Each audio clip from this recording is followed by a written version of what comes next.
Densus 88 anti teror Polri menangkap 5 orang terduga teroris di kawasan Ciracas, Serang, Banten. Proses penangkapan sempat diwarnai beberapa kali tembakan dari petugas, namun para tersangka diketahui menyerah tanpa perlawanan. Mereka diduga bagian dari pencari dana dari kelompok Abu Tolud dan terlibat dalam beberapa kasus perampokan bank. Sebuah bus rombongan pengantin desa Jakung Harjo mengalami kecelakaan dan terguling di jalur Grobogan menuju Kudus, Jawa Tengah. Seluruh penumpang berjumlah 25 orang menderita luka dan dibawa ke Rumah Sakit Panti Rahayu Purwodadi. Kejadian bermula ketika sebuah motor menyalip bus secara ugal-ugalan dan mengagetkan supir bus Zainal, sehingga menyebabkan kecelakaan.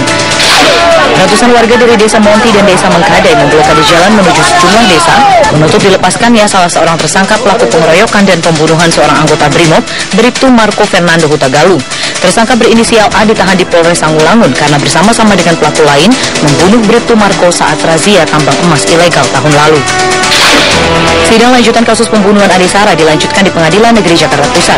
Agenda sidang kali ini seharusnya mengenai pembacaan pembelaan atau eksepsi, namun dalam persidangan ini kuasa hukum terdakwa Ahmad Al-Hafif dan Ashifa ternyata belum mempersiapkan materi pembelaan dan belum mendapat kopi dakwaan jaksa penuntut umum dari sidang sebelumnya.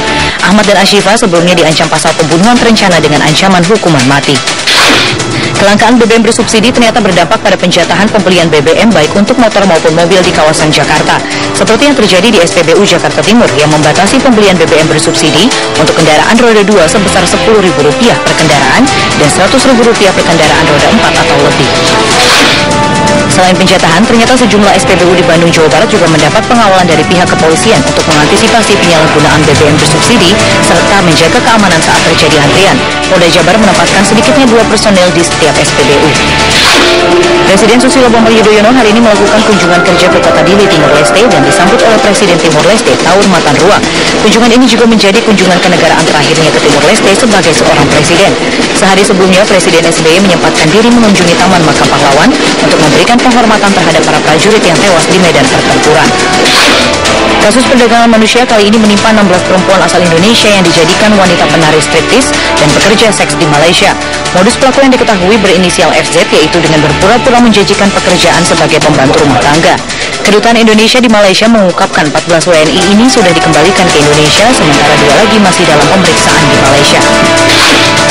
Ahmad Jauhari, CEO Malaysia Airlines beserta segenap pejabat perusahaan hari ini memimpin doa bersama peringatan bagi para korban tragedi pesawat MH370 dan MH17 di Petaling Jaya, Malaysia. Pesawat MH370 yang memuat 239 penumpang keberadaannya masih misteri hingga saat ini.